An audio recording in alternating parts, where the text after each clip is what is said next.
nuestro congreso con Miguel Verdugo de la Universidad de Salamanca, representante y director del INICO, líder de todo el habla hispana y líder reconocido mundialmente en el campo de calidad de vida y transformación institucional.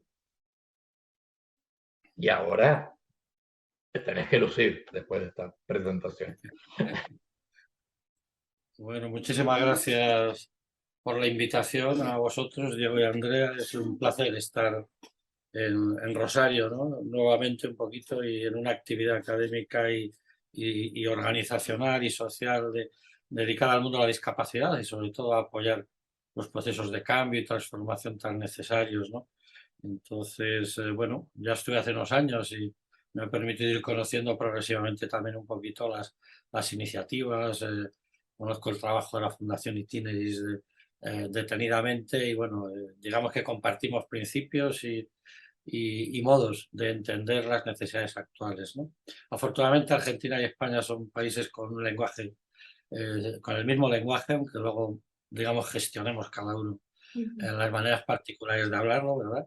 En España no hablamos lunfardo, pero de alguna forma nos gusta oír las palabras, ¿verdad?, argentinas también en el lenguaje, pero bueno, que nos permite el lenguaje compartir conceptos, cultura, y tenemos normalmente aspectos positivos y también aspectos negativos similares en nuestras sociedades, ¿no? Y en lo referente a la discapacidad, el mundo occidental repite de alguna manera procesos de construcción de la realidad similares, ¿no? En la medida en que la socioeconomía funciona en los estados, se van dando retos, desafíos y alternativas, digamos, que no son válidos y nos sirven para aprender unos de otros y poder resolver situaciones, ¿no? Claro, cuando hablamos de discapacidad en los últimos años, yo pues ya por la edad de 45 años he cumplido a final de agosto 45 años de vida profesional, que son demasiados, ¿no? Pero eso te permite tener visiones importantes, ¿no? Importantes me refiero de trayectoria, me quería referir, ¿no? Y si vemos a Maslow, ¿verdad? O algún psicólogo reconocido, él hablaba siempre de la importancia de la visión desde la montaña, ¿no? Él venía a decir que a veces los cambios hay que verlos subido a una montaña y ver cómo lentamente o cómo evolucionan en un río un grupo de personas que van en una barca, ¿no? Y que cuando van dentro de la barca ven todas las dificultades del recorrido, el río, el vas contracorriente a veces, ¿no? Todo el esfuerzo, te da impresión de que no hay ningún avance, ¿no? Y él ponía ese ejemplo cuando hablaba, ya trabajaba hace más de 60 años con temas de discapacidad y lo ponía referido a eso para decir, desde lo alto de una montaña sí que ves que la barca avanza, sí que ves si vas con tranquilidad que los cambios se dirigen en una dirección determinada, ¿no? Cosa que a veces cuando estás en medio de la tarea nos es difícil observar y a veces hay un de desánimo o dificultades, pero bueno, son buenos tiempos. Llevamos, dentro de mi vida profesional, al menos en las últimas décadas, ha habido mucha innovación conceptual, modelos teóricos mucho más basados ya en datos, en la evidencia, como hablamos en términos precisos, y esa evidencia nos permite constatar y conocer características de las experiencias que tienen éxito en dar mejor respuesta a las personas con discapacidad, con distintas discapacidades. Yo particularmente me he dedicado mucho a la discapacidad intelectual y del desarrollo, entendiendo aquellas otras de graves discapacidades como es el autismo, la parálisis y todos esos síndromes más minoritarios o más desconocidos, el de Williams y cualquier otro que ahí podamos encontrar, ¿no?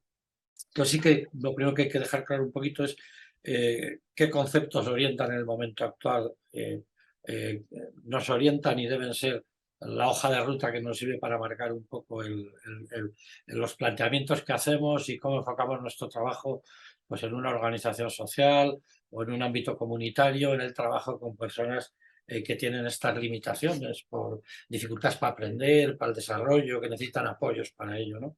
Es verdad que lo que ha cambiado básicamente es pasar de la creencia en que la clave es conocer los déficits y los problemas de la persona, a saber que son los determinantes sociales quienes más definen las dificultades de muchas de las personas que tienen discapacidad, ¿no? Claro que es importante conocer las limitaciones, los problemas, la gravedad, digamos, el modo de funcionamiento, pero eso es insuficiente para dar respuestas de ayuda. Las respuestas de ayuda nos van estudiando también lo que hacemos los profesionales, lo que hace la familia, lo que hace el entorno social, que nos permite tener una visión más ambiental, en el sentido de la intervención ecológica y contextual, ¿no? Entonces, bueno, los conceptos actuales pues no son ya, aunque hoy está muy de moda, por ejemplo, me imagino que en Argentina pasará lo mismo que en España, está de moda la neurociencia y la neuropsicología. Toda la época del cerebro en Estados Unidos, que tuvo una financiación espectacular, ha tenido un impacto enorme en darle valor a eso. Eso ha tenido un efecto desde el punto de vista secundario pernicioso, en el sentido que se ha vuelto a recrear, que parece que los déficits explican la discapacidad por sí solos, y no es cierto. Siempre hay que conocer, y nos ha permitido detectar orígenes de discapacidades que desconocíamos, conocer un poco más su salud y su salud mental en ocasiones, como está explicada, pero hay muchas otras cosas que una persona con limitaciones tiene que aprender, comportarse, relacionarse en la sociedad, tener un trabajo, formar una familia, tener sexualidad como cualquier otro individuo. Y entonces eso lo comprendemos ya no con un modelo reduccionista neuropsicológico, que tiene su papel, pero es un papel parcial dentro de los modelos actuales, ¿no? Entonces, por eso hablamos de modelos socioculturales, y las palabras actuales o los conceptos que están orientando, al menos también en la universidad, la investigación y investigación siempre vinculada con organizaciones de apoyo de distintas discapacidades, pues los conceptos son: el primero es los conceptos relacionados con los derechos de la persona y el avance en el ejercicio de derechos, y luego es los paradigmas de apoyos y calidad de vida principalmente. También toda la apuesta por la autodeterminación o vida independiente, ¿no? El empoderamiento de la persona. Esos son lo que llamamos las palabras clave de lo que es pertenencia comunitaria, ¿no? Entonces, bueno, digamos que con esos modelos, paradigmas o modos de pensar, pues son los que estamos gestionando un poco las organizaciones, la práctica de los profesionales, la práctica de las organizaciones, ¿no? Claro, esto no viene por casualidad, viene un poquito porque ha habido lo que hemos construido es un modelo, el modelo construido de organización, o sea, la manera de trabajar que tenemos los profesionales ha sido en una organización, ¿no? Las organizaciones, muchas de ellas afortunadamente desarrolladas por familiares en su momento, y otras por profesionales comprometidos con quien tiene dificultades, han tenido siempre dificultades para sobrevivir y para construir sus organizaciones, pero claro, hemos construido normalmente un poco modelos de servicios generales que dan una oferta a la cual se debe adaptar la persona, una oferta laboral o residencial o educativa, ¿no? Ese modelo de servicios generales en los últimos tiempos lo que ha hecho es cuestionarse, porque no da una respuesta individual, porque no es la cosa ajustar, no es la clave, perdón, ajustar a la persona a una organización, sino que la organización se debe ajustar a la individualidad de las personas. Eso es un cambio radical, que el centro pase de ser el servicio que tú has creado o la estructura que tú has generado para dar respuesta, a que no, a que el centro sea la persona y la estructura del servicio obedezca con flexibilidad a los apoyos individualizados, pues es una de las características claves de lo que está significando un proceso importante de cambio, ¿no? Claro, esto es un proceso de transformación. Hemos hecho unos modelos que a veces se han convertido en muy rígidos, porque por las dificultades eh, que genera a veces los procesos de cambio, a veces por las resistencias o o por la falta de formación e información que podemos tener. Pero bueno, junto a ese cambiar a apoyos individuales frente a servicios generales, lo que estamos dando valor también es que todo debe medirse, ¿no? Estos tiempos, desde luego, tenemos que reivindicar recursos a la política pública. En cualquier sitio, en cualquier región, estado, provincia, hay que pedir recursos. Pero luego hay que dar respuestas, digamos, de a qué les dedicas. Y hay que dar respuestas no ya de que lo hago bien por estar atendiendo a la discapacidad, los modelos de beneficencia que, no, mira, pobrecitos, les atiende una orden, como había religiosas, cuando nadie les atendía, pues esos cubrieron un espacio, ¿no? Y parecía que era suficiente con que tuvieran ese espacio, esa alternativa y esa dedicación, y por eso estaban ya las cosas bien hechas. Pues bueno, ya no son tiempos de que eso es una cosa. En ese tiempo que no había nada, pues claro que estaba bien hecho. No había nada y entonces eso cubría un espacio. Pero ya hace tiempo que eso ha dejado de justificarse. Hoy es un derecho y necesitas explicar y justificar bien qué resultados obtienes. Entonces, junto a hacer apoyos individualizados, estamos hablando de que hay que medir resultados personales, es decir, que hay que ver lo que hacemos, qué resultado tiene las personas a las que atendemos. Y por eso trabajamos con el modelo, el enfoque de calidad de vida, que posiblemente muchos conozcan ya, pero que lo que enfatizamos de un modelo de calidad de vida no es solo que tenga unas dimensiones, no solo su multidimensionalidad, que sí, o sea, que decimos, pues, ¿qué es lo primero que te atrae de ese modelo? Pues te atrae que no solo miras el bienestar físico o el rendimiento educativo o la ubicación laboral, sino que dices, oiga, una vida de calidad de cualquiera de nosotros, pues tiene que ver con nuestro trabajo, pero con nuestra familia, con nuestras amistades, con nuestras relaciones interpersonales sociales, con pertenecer a una comunidad y poder atender digamos, o aprovechar las oportunidades de ocio, de cultura y de participación que te dé, ¿no? Eso es lo principal que aporta un modelo de calidad de vida. Primero, una visión global, holística, de cómo enfocar la planificación de lo que tenemos que hacer y la evaluación de cómo la persona está en ese momento funcionando. Y entonces esos son los resultados personales. Lo que esas dimensiones miden cuando trabajas con instrumentos que te aportan indicadores clave que te permiten programar un trabajo individualizado, digamos, y luego puedes utilizar los datos, desde luego, para conocer a cada persona y planificar las ayudas, pero también puedes trabajar por grupos, porque trabajamos en organizaciones y trabajamos con servicios, con unidades que tienen varias personas, y entonces tenemos que trabajar a veces de manera que nuestro trabajo rinda para varias personas a la vez, ¿no? Entonces, bueno, cuando aplicas, por ejemplo, herramientas o instrumentos para valorar la calidad de vida, indicadores de ese bienestar en lo interpersonal, en lo emocional, en la salud, en lo material, lo que haces es obtener información que no solo te permite concluir sobre la persona, sino que te permite ver datos del grupo con el que trabajas para tomar decisiones a veces curriculares o de actividades del servicio o de la organización que te permiten hacer cambios y transformación, porque detectas pues áreas que están poco trabajadas. Tradicionalmente en España, que hemos visto, o en otros países que lo hemos aplicado, pues hay muchas de las áreas de lo que es un modelo de calidad de vida se ven siempre deficitarias, todo lo que tiene que ver con autodeterminación, es decir, con elegir y decidir, son áreas que por las características de nuestra población, por ejemplo, han sido muy postergadas, porque no les enseñamos a tomar decisiones, no les enseñamos a elegir desde pequeños, a ponerles retos pequeñitos, pero progresivamente de mayor nivel sobre la vida diaria y luego ya sobre el medio y largo plazo, ¿no? Quiere decir que les hemos generado pasividad muchas veces. Pasividad porque por buena voluntad las familias, pues no es la primera la que te dice, no, no, mi hijo tiene todo resuelto, no quiero que tenga un trabajo porque tengo recursos. Y mire usted, pues le está negando derechos, a su hijo le está negando relaciones interpersonales, autoestima, le está negando independencia personal. Quiero decir que no porque tenga recursos es bueno que no tenga una actividad y una personalidad, digamos, desarrollada en el medio natural. Entonces, la autodeterminación tiene que ver con elegir y decidir, tiene que ver con una área de calidad de vida, por ejemplo, muy relevante, ¿no? Y eso, bueno, hay que trabajarlo desde la escuela, en primaria o secundaria, hasta la vida adulta, ¿no?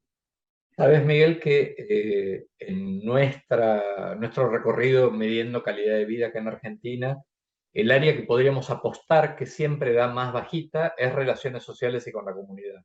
Eh, y te queríamos preguntar, porque las instituciones habitualmente trabajan hacia adentro, no necesariamente intramuros, porque salen a hacer Sí, paseos hacia la comunidad, pero la sí, actividad se organiza en paralelo o con prescindencia de la familia y sin un objetivo hacia la comunidad, sin egresar hacia la comunidad. ¿Podrías hablarnos algo de esto? Porque la nueva concepción de discapacidad sí, entiende que la discapacidad no radica en el déficit individual, sino en la interrelación con el contexto. Y sin claro. embargo, las organizaciones siguen trabajando hacia adentro e individualmente en forma prioritaria. Sí, Claro, un claro, poco como poder entender dónde está la barrera, cuál es la barrera. En nuestro contexto las prestaciones tienen sus límites porque son fiscalizadas por un marco básico que también define un poco las actividades y hay cierta resistencia de ese lado que ya sabemos que existe porque los financiadores quieren que sus beneficiarios estén dentro de las instituciones. Pero las instituciones pueden asumir otros desafíos y esto es lo que nosotros querríamos que bueno, que vos nos comentes cómo se hace, qué experiencia tenés en esto y dónde se pueden encontrar las barreras ya sin esta barrera previa, ¿no? Desarticulando esta anterior. Pero los problemas son similares a lo que hemos visto y hay organizaciones que han sabido resolverlos y otras que todavía en España necesitan apoyos y ayuda y estamos haciendo actividades de, pues como la que hacéis vosotros, de formación, de sensibilización, de toma de datos, ¿no? Pero hemos construido un modelo cerrado en el cual hemos creído que nosotros profesionales damos todas las respuestas, nosotros profesionales variados, ¿no? Trabajador social, psicólogo, psiquiatra, fisioterapeuta. Hemos dicho, bueno, el modelo técnico habitual, yo he visto muchos centros con muchos recursos, a veces todavía les ves que tienen, no, tenemos aquí un plantel, he visto hasta genetistas en algún centro, pero no uno, 5 genetistas en un centro en Qatar que tiene mucho dinero por el petróleo, hace pocos años, y me lo enseñaron y estaban orgullosos. Somos 5 genetistas y luego un plantel y luego al final era un centro cerrado. Yo decía, claro, no lo entendían culturalmente, decía, no, pues que era el mejor, era la mejor cárcel, digamos, el mejor espacio para dar toda la respuesta con una piscina olímpica, o sea, con todos los recursos, pero en un centro cerrado, sin contacto con la comunidad. Claro, sin contacto con la comunidad te están, digamos que limando o deteniendo muchas posibilidades de desarrollo vital, ¿no? Porque el bienestar y la satisfacción de cualquier persona tiene que ver con la participación en distintos entornos y en distintos lugares de la comunidad. Familia, ocio, amigos, comunidad, vida, digamos, elegida y decidida por ti mismo, ¿no? Entonces, ese modelo que hemos construido tan cerrado, como bien decís, lo que hace es justificarse solo por los objetivos internos puestos, pero en estos tiempos eso no se justifica. Digamos, el contexto está determinando el bienestar, como bien habéis comentado, ¿no? Entonces es verdad que hay algunos roles nuevos que se proponen como el de facilitador o conector social, que es de alguna manera la definición de discapacidad de la asociación estadounidense o norteamericana un poco también lo comenta, pero en los modelos de calidad de vida también se está viendo y en investigaciones que hace quien trabaja en selecciones comunitarias e inclusivas vienen claves que es organizaciones necesitan elementos de dinamización del entorno inmediato. Es decir, tienen que abrirse. Hoy no se justifica una organización solo por los objetivos que cumple hacia adentro, porque es como un bienestar muy limitado, porque es objetivos de aprendizaje, de relaciones un poco cerradas, viciadas a veces, ¿no? En cuanto a la limitación que tiene, ¿no? Entonces hay que abrirlo al exterior, hay que conectarlo con la sociedad inmediata, con cualquier ámbito, que va desde las asociaciones culturales, de voluntariado, la parroquia y cualquier ámbito que mueva a la gente en un entorno próximo. Para eso hay que ir cambiando el rol que los profesionales desempeñamos, ¿no? Ya no solo es un rol, por ejemplo, el error que veo a veces o que a veces yo que alguno que he visto recientemente en España en alguna organización era pues un rol de los profesionales, muchos y buenos profesionales solo centrados en trabajos individuales internos en el centro, estimulación cognitiva durante varias horas diarias, trabajos de educación física y de tipo deportivo, que está bien hecho, pero al final las personas encerradas en el centro y sin conexión con el exterior. Y encima construimos los centros y seguimos a veces construyéndolos alejados de todo entorno urbano o de entorno vital. En los ámbitos rurales igual, alejado de lo que es el pueblo o la ciudad, ¿no? Eso es un error. Entonces necesitamos ese rol diferente que no solo es el del profesional hiperpreparado que hace estimulación o que hace neuropsicología, por ejemplo, o que hace una educación especializada con una estrategia de remedio cognitivo, sino necesitamos conector comunitario, que es el que sale, mira y vincula. ¿Qué hay en la comunidad? ¿Dónde podemos entrar? ¿O qué gente puede colaborar y venir con nosotros a hacer alguna cosa conjunta? O sea, esas son maneras que se están haciendo ahora justo para abrir un poco el escenario. Es decir, que algún miembro profesional genere un nuevo rol o a veces contrates, como hacen algunas organizaciones, nuevas figuras. Pero claro, siempre esas figuras deben ser, y ahí hay que tener cuidado para no cometer errores, muy coordinadas con el propio equipo de trabajo habitual, ¿no? Quiere decir que tiene que hacerse una planificación de hacia dónde se va y por qué se va, y luego hay una persona que tiene que ser experta un poco en penetrar socialmente en los entornos, figuras clave, es lo que es trabajar el contexto, ¿no? Para eso los análisis de contexto, que lo dice también la definición de discapacidad, pues hablan, es una técnica concreta que ha mostrado su éxito.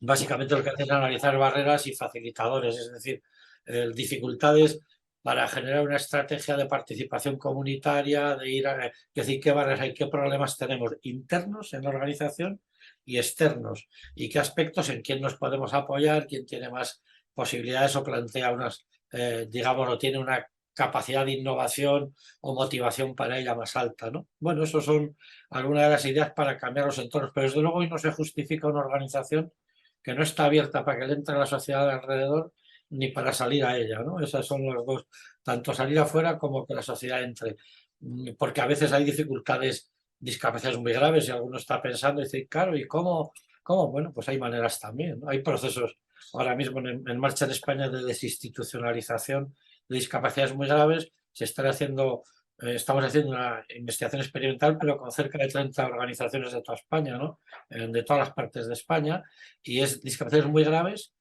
pasando de una residencia a pisos en la comunidad.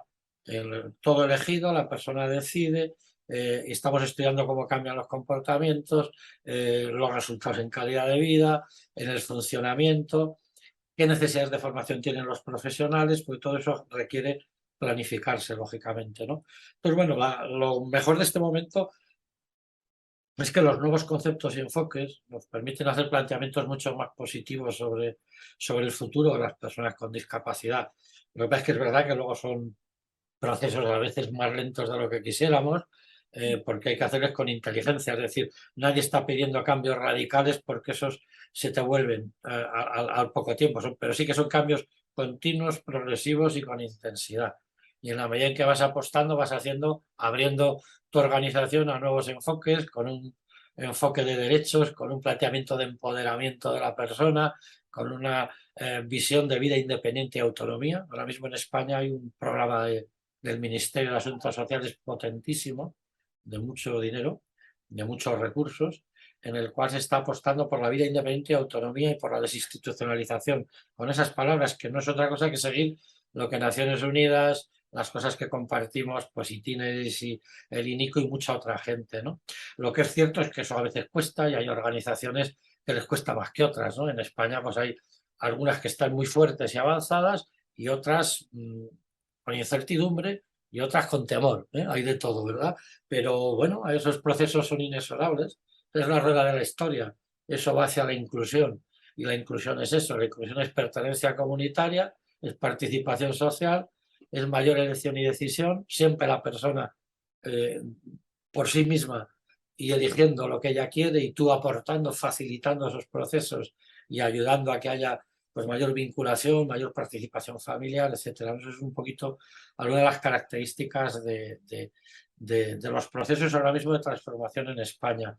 Es un buen momento, pero hay esas situaciones, ya os digo, al trabajar con cerca de 30 organizaciones, tenemos 4 personas que están yendo a tomar datos, entrevistan a las personas, a los familiares, a los profesionales, a los gerentes de organizaciones, le sacamos muchos datos y vemos las dificultades que hay a veces, ¿no? En algunos casos, y hay dificultades como antes habíamos comentado en la política pública, a veces porque la política pública financia un puesto en un sitio y de ahí no te salgas, financia y dice, no, no, yo es que estoy pagándole porque tenga tal puesto en tal organización, en tal sitio, y cuando te va a ver la inspección se queja si no está la persona y dice, no, no, es que, mire, llegan aquí y enseguida van a trabajar en los jardines os digo un ejemplo concreto, en una ciudad en Manresa, en la zona de Cataluña. Me acuerdo que era cuando estuve con muy buenos trabajadores, pero no, estamos teniendo estos problemas porque, claro, vienen a vernos y según llegan al centro, que está en un sitio un poco alejado, agarran furgonetas y se les llevan fuera, y van a trabajar en los jardines, a hacer actividades de vinculación de otro tipo social. Entonces a la administración le puede costar entender que eso es un trabajo necesario, que eso es lo que soy educar y lo que soy ayudar y apoyar a las personas con limitaciones, a sean parte de la vida cotidiana, que tengan autoestima porque tienen una responsabilidad laboral o social, para que estén fuera de lo que es un centro en el cual están haciendo actividades repetitivas a veces con un objetivo poco claro o solo con un objetivo de beneficio económico que no les llega además a ellos en su mayor parte, ¿no? Entonces, bueno, ese tipo de situaciones, claro, hay que entender todo que hay un enfoque de sistemas, ¿no? Que tiene que ir alineado. Lo que hacemos los profesionales, lo que hacen las organizaciones y lo que hace la política pública, las administraciones. Y eso, pues, ahora mismo en eso que estamos haciendo en España con Plena Inclusión España, que es aunque nuestra la investigación y toda la evaluación está con el Ministerio también de Asuntos Sociales de España, digamos que esa iniciativa es la que nos está permitiendo un poquito ver esas situaciones variadas y las dificultades que se pueden observar en distintos momentos, ¿no? Bueno, digamos que eso es un ejemplo un poquito ahora de algunas de las cosas que se realizan, pero hay organizaciones que ya llevaban tiempo previo y habíamos trabajado con ellos ya hace 4 años en una llamada de atención a las discapacidades más graves, porque son las que más nos han costado, es más costoso de tiempo, más costoso económico, más difícil planificar, hemos tenido menos preparación para entender cómo hacerlo, ¿no? Por eso hace años un poco estamos enfatizando dedicarnos un poco a tratar de ayudar ahí también a los cambios, ¿no? Bueno, no sé. Miguel, ¿y qué es lo que hace que una institución clásica, dinosauresca me sale, de repente cambie? ¿Qué es lo que la convence de decir, bueno, me doy cuenta que hay conceptos que hace 30 años que me van dando vueltas, me doy cuenta que la comunidad es distinta y decido cambiar? ¿Qué es lo que las hace cambiar? Claro, Otras cosas. sí, no, tienes toda la razón. Hay un principio que si no le cubres no se avanza, ¿no? El principio primero es generar la motivación para el cambio, es decir, ser sensible a ver esa necesidad de cambio. Si no empiezas por ahí, es difícil que hagas otras tareas posteriores. Quiero decir y eso, bueno, básicamente es información y formación a las personas ahí involucradas. Ahora mismo, por ejemplo, estamos con 2 organizaciones españolas, una que trabaja daño cerebral, que son 60 o 70 organizaciones, y otra parálisis cerebral, que son otras 90 o 100, ¿no? En toda España. Y los procesos que estamos haciendo iniciales es justo formación y algún proceso de investigación para estudiar las barreras y dificultades, ¿no?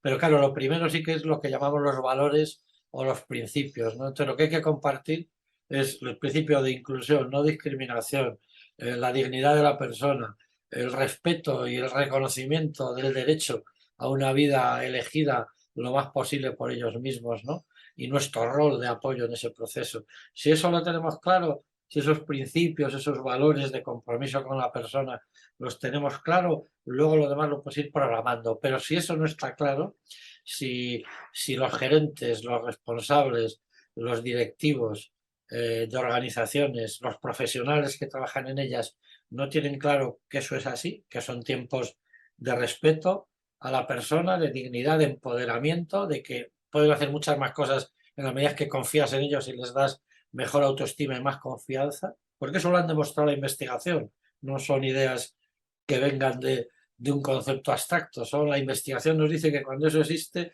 se producen cambios positivos y satisfacción mayor, pero claro, ese es el punto clave. ¿Cómo sensibilizas? Pues con información continua y persistente, con exigencia también de que es tiempo de derechos. Y Argentina, como España, ha firmado la Convención de Naciones Unidas que obliga a los estados a hacer algo, a hacer muchas cosas, no algo, vamos.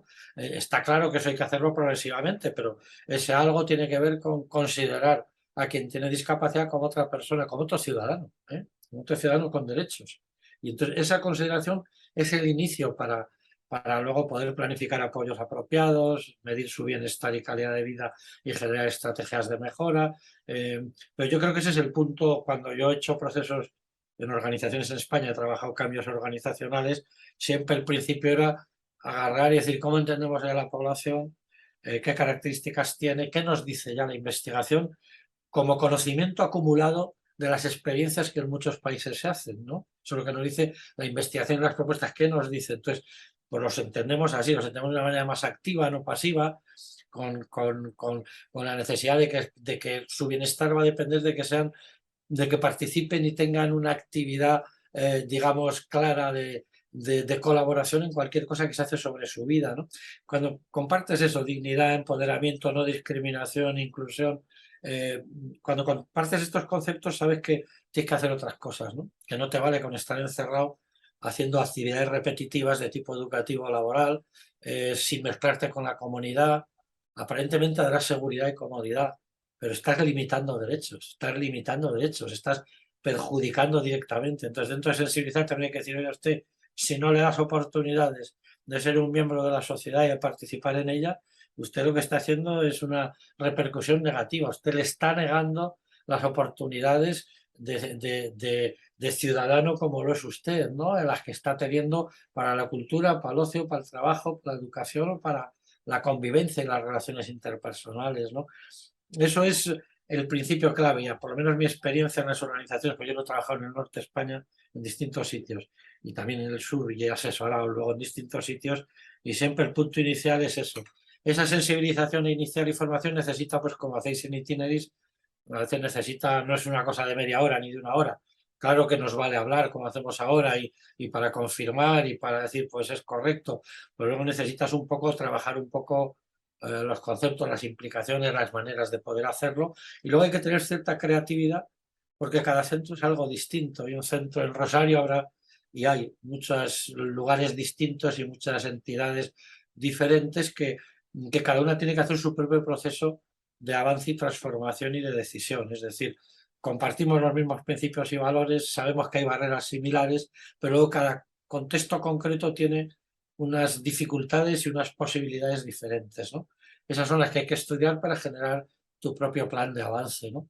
Lo que no está justificado es no planificar cambios, ¿no? Porque el que se cree que ya sabe lo que tiene que hacer es o miente o está negando la realidad o está en otro mundo que no es el mundo que ayuda a las personas, ¿no? Entonces, qué decir, nos cuestionamos siempre lo que hacemos porque sabemos, yo llevo 45 años de vida laboral, pero si no me hubiera cuestionado continuamente lo que hago, nunca hubiera avanzado en entender mejores maneras de hacer las cosas. Si hubiera confiado que lo que hacíamos hace 30 años, que lo hacíamos bien, no digo que no, pero si hubiera creído que ya era el punto final, pues nunca hubieras hecho más cosas, ¿no? Pero es que sabemos, porque conocemos experiencias nuevas que nos van enriqueciendo a todos, pues cosas que se pueden hacer en Rosario, que se pueden hacer en Salta o en Buenos Aires o en España o en cualquier otro sitio, vas aprendiendo cómo resolver cosas y cómo esas incorporarlas a tu dinámica cotidiana. Esa es la manera de avanzar en las organizaciones y en España estamos, pues organizamos por eso a veces actividades de compartir,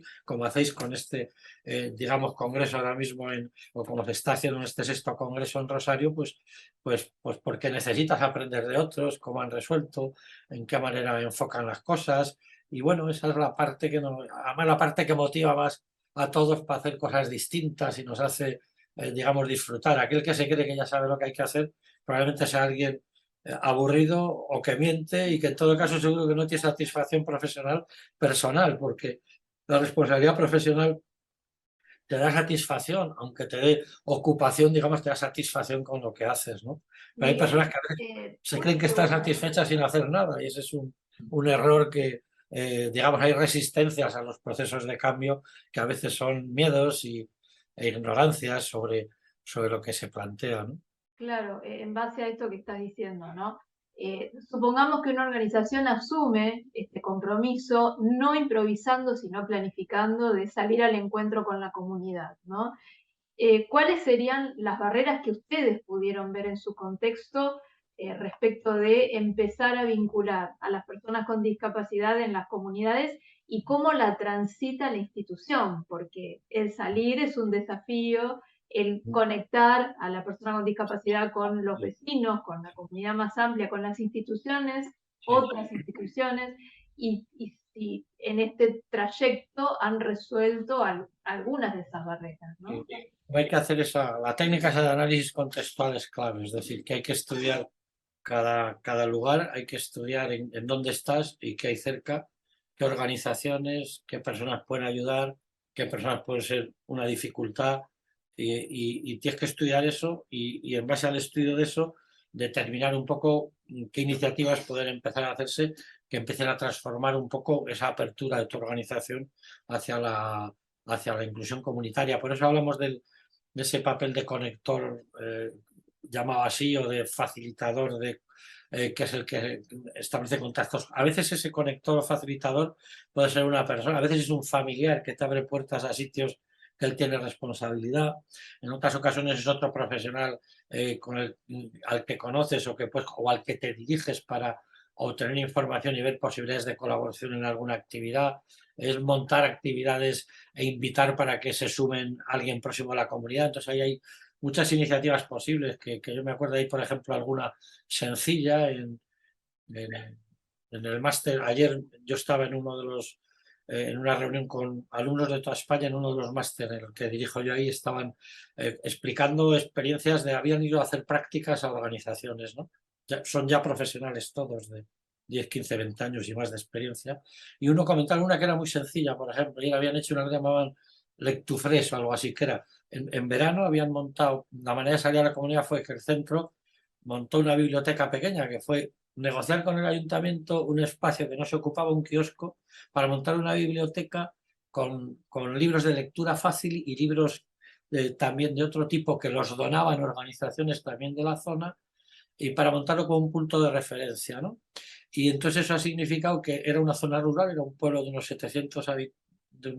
1.200 habitantes, y más de 700 han participado al final, y era un sitio para intercambio de lectura, para la vez los chicos, las personas con discapacidad lo atendían, les servía de conexión. Fíjate que era una cosa sencillita, que era en el verano, ha sido 2 meses y medio, tenían la suerte que el kiosco era el sitio más fresco del pueblo, con lo cual, con el calor que ha hecho, tuvieron una ventaja ciertamente. Pero quiero decir, iniciativas que parecen simples a veces les ha permitido a esa organización salir fuera durante 2 meses y medio a hacer una actividad vinculada a la biblioteca. Con la biblioteca han negociado con la biblioteca del ayuntamiento, les han cedido ese espacio, a partir de ahí han hecho una conexión y el ayuntamiento les cede otro espacio para otras actividades durante el invierno. Que decir, eso son las conexiones, ¿no?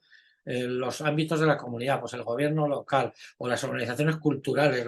La biblioteca se la donaron particulares y alguna otra librería. Es decir, que tocaron muchos puntos para que la gente colaborara, y la gente colabora con el mundo de la discapacidad, colabora fácilmente cuando ve algún objetivo no complejo y fácil y que se sienta a gusto, porque te produce satisfacción colaborar, ¿no? Y la clave es lograr colaboración muy variada, pequeñas colaboraciones, pero muchas, que te permiten hacer proyectos de ese tipo. Es una cosa sencillita, pero es una manera, ¿no? Hay muchas otras, pero básicamente tienes que analizar el contexto, que significa organizaciones de la comunidad en las que podemos tener una colaboración en alguna actividad. Entonces, ir a ver a figuras relevantes que puedan dar claves de qué podemos hacer, organizar cosas conjuntas, que te permita asumir responsabilidades a tu población en entornos externos, les va acercando al mundo laboral, por ejemplo, en algunos casos, ¿no? Entonces, bueno, ahí hay que tener cierta creatividad, siempre contextualizarlo en un entorno determinado, pero lo que te dice el análisis contextual básicamente es eso. De manera simplificada sería en qué elementos te puedes apoyar, quién puede ayudar, quién puede facilitar esos procesos, y también quién puede dificultar y qué problemas objetivos tienes, porque del análisis de ambas cosas, digamos que sales hacia adelante. Luego hay gente que trabaja también puede trabajar con la técnica DAFO, un poquito más. La DAFO es la de debilidades, amenazas, oportunidades y fortalezas. Eso lo hacemos un poco más cuando FODA. Sí, nosotros llamamos DAFO en España. Pero es verdad que en Latinoamérica yo al principio no lo entendía. Decían, ¿qué es esto? Pues, es lo mismo, ¿no? Y entonces, claro, eso es una técnica, una estrategia también que te sirve para valorar esos procesos de cambio de una manera cualitativa. La clave de cualquier proceso de cambio es hacer participar a la gente implicada que debe estar ahí. Es decir, que hay que darle lugar, no hacer un pequeño, hay que dar lugar a que todos puedan tener su espacio y su opinión, ¿no? Que se haga participado. No puede ser que la defina un proceso de cambio, supongamos un directivo, y no implique. Hay que implicar siempre mínimo un grupo de profesionales comprometidos, que luego se encarga de tareas a lo mejor de formación, de propuesta, de sensibilización, pero tiene que ser participado. Para que cambien las cosas, tiene que ser participado, ¿no? Luego, desde el punto de vista de problemas que hay, claro, hay que darse cuenta que lo que hemos construido construye también intereses personales y a veces económicos en las organizaciones. Entonces, a veces lo que hay detrás de las resistencias pueden ser intereses de comodidad personal o de intereses económicos inclusive que ven, si hay cambios, ven peligro, a veces peligros inciertos o no ciertos, pero que generan temor. Por eso hay que aclarar siempre muy bien las cosas y cómo se sitúa el futuro, si eso va cambiando. En todo caso, el enfoque es de derechos detrás. Ahora, Miguel, con respecto a eso, ¿cómo incide los financiadores, el gobierno? Porque, no por hacer de abogado del diablo, pero ese proyecto de la biblioteca, la empresa de seguros dice, no, yo no te los aseguro en la calle. Y el abogado de la institución va a decir, no, después, si se cae, nos va a caer un juicio. Y si viene el auditor de la obra social, va a decir, esto no es lo que estoy pagando. El marco básico marca otra cosa. Entonces, seguro que han tenido algo de esto. Bueno, hay que cambiar, es decir, las consultoras aseguradoras son muy inclusivas en general en España frente a otras empresas, por ejemplo, ¿no? Pero bueno, tiene que ser todo, lógicamente, tiene que tener la aprobación individual o familiar, ¿no? Para hacer las actividades, ¿no? Quiero decir, por cubrir cualquier aspecto de ese tipo, pero los problemas se pueden encontrar más a veces en los financiadores, en que son muy rígidos en creerse que lo que te financian es un puesto en un lugar cerrado y que de ahí no salen. Eso sí que hay que pelearlo y hay que pelearlo mucho, pero es que hay que cambiar los marcos de regulación de qué es importante, ¿no? Y entonces, claro, hay que sensibilizar también o informar adecuadamente a los financiadores de qué es lo que están financiando. Están financiando la vida y el funcionamiento y el bienestar y calidad de vida de la persona. Y eso no es simplemente encerrarlo en estos tiempos, hay que decir, si usted solo financia aquí y se cree que con esto está logrando algo, lo que está haciendo es negarle estas otras posibilidades, oportunidades que se pueden hacer y que tendría que estar tan contento de que se hagan. Pero es verdad, dentro de ese enfoque de sistemas, que una cosa que tiene que cambiar son las normativas reguladoras de las prestaciones económicas, ¿no? Eso es clave, porque dentro de ese enfoque de sistemas a veces eso es lo que falla y eso sí que se han encontrado dificultades, pero en general hoy en día hay muchas organizaciones trabajando y ves organizaciones que tienen bares y restaurantes y ahí están trabajando en el que decir que bueno, que sí que te lo cubren los seguros. Otra cosa es cuando están pagando solo una residencia o un puesto ahí les cuesta cambiar al administrativo típico, solo ahí mira cuántos metros cuadrados, qué titulación tiene la gente, qué espacios hay y no se preocupa de si hay calidad, si hay atención, si hay resultados. Entonces, claro, eso sí hay que decir, mire usted, estamos trabajando y mostrando resultados y se obtienen mejores resultados y más amplios con este otro sistema, pero efectivamente en esta desinstitucionalización de las 30 organizaciones en España, hay algunas que están paradas provisionalmente o más lentas por estos problemas, ¿no? Porque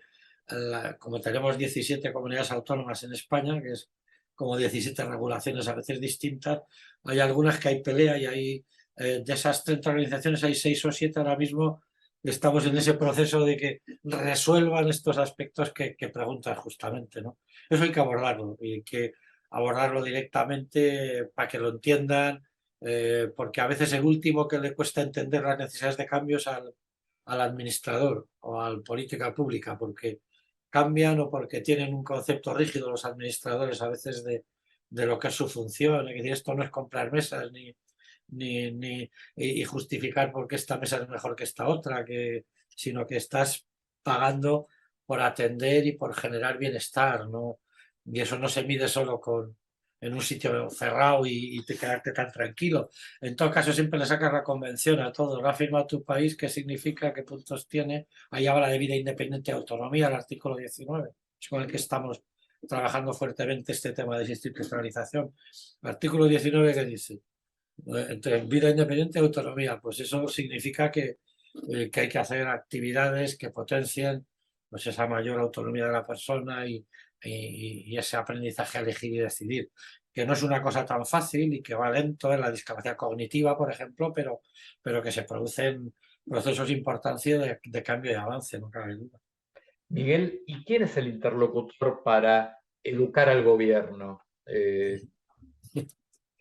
Porque nuestro sistema prestacional, que vos Sí, ayudaste a desarrollar e inspirar, sí, sigue igual. Entonces es sí. como una foto de lo que era España hace 30 años.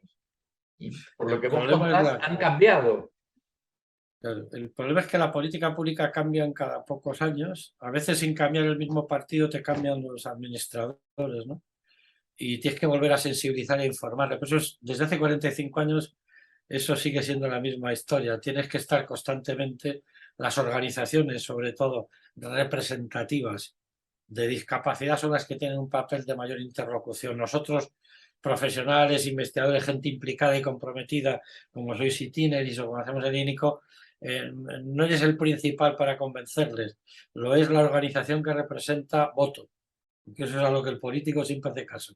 Entonces, lo que hay que hacer es activar su papel de defensa de los modos de entender hoy las financiaciones, ¿no? Eso es algo que desde el mesosistema, desde la organización profesional, es la que tiene que a la política pública pedirle otras cosas, porque el problema que hay es que cambian cada poco y algunos aterrizan como paracaidistas en el tema de la discapacidad, ¿no? Que sí que no saben dónde está, entonces se les ocurre, y lo he visto en Argentina, en México, en España, se les ocurre que lo mejor es la hipoterapia de repente, ¿no? Que no digo que sea mala, pero y se pueden dedicar recursos al tema de la hipoterapia. Eso es carísimo, que lo pague el que quiera y pueda, pero eso no te significa, no son apoyos individuales personales que son los que cambian la vida de la persona. Entonces, a veces caen como paracaidistas y entonces las modas, las magias o las ideas mágicas en el sentido que se creen que son las que resuelven son los que les llama la atención. Entonces sí que hay que educarles pues en los principios de la Convención y en los valores de no discriminación, de inclusión, de pertenencia comunitaria,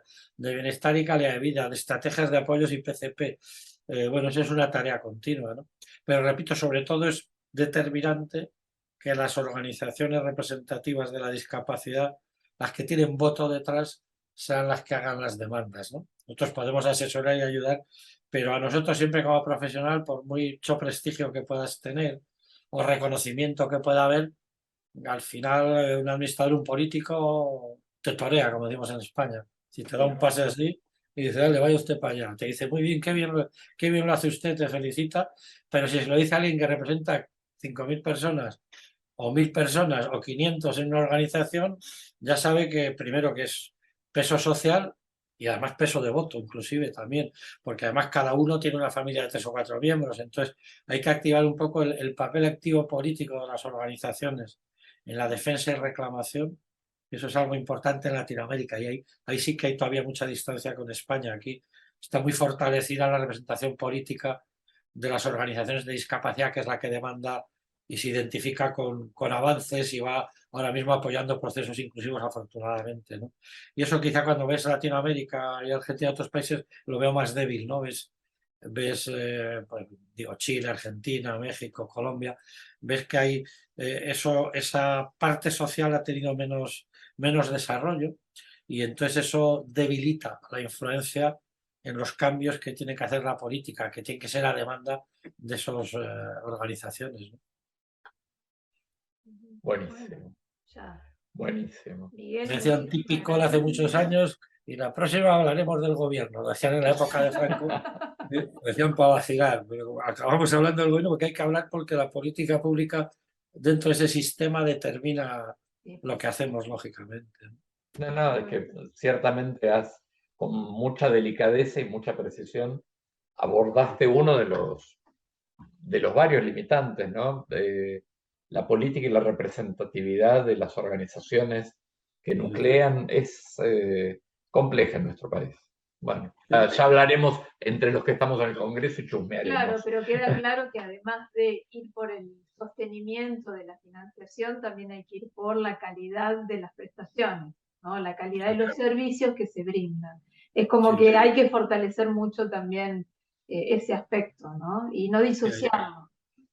Ahí tienes toda la razón. Yo ahora que estoy con cosas también de envejecimiento en España, envejecimiento y discapacidad, me voy a ir al País Vasco a una conferencia, estaban mirando y claro, una clave que les tienes que dar es que no, que decir que la calidad es parte determinante de, no es solo que generes infraestructuras, espacios, apoyos a organizaciones, sino que tenga calidad lo que haces. Y para eso necesitas técnicos y profesionales que puedan aportar con una formación apropiada pues calidad a los procesos. Eso hoy en día más es que es una demanda de estos tiempos. Hay que pedir recursos, pero hay que dar calidad de respuesta, ¿no? Exacto. Bueno, Mu- Miguel, Muchísimas muchas gracias, Miguel. gracias. La próxima que mejore la situación de Argentina y voy allí, nos vemos allí, que Sí, siempre es por más supuesto, entretenido. te esperamos, Bueno. te esperamos con muchas ganas y bueno, te Muy mandamos bien. un abrazo enorme. Bueno, muchas gracias, Miguel. Un abrazo a todos y que os vaya muy bien en estas jornadas. Gracias. Buenísimo.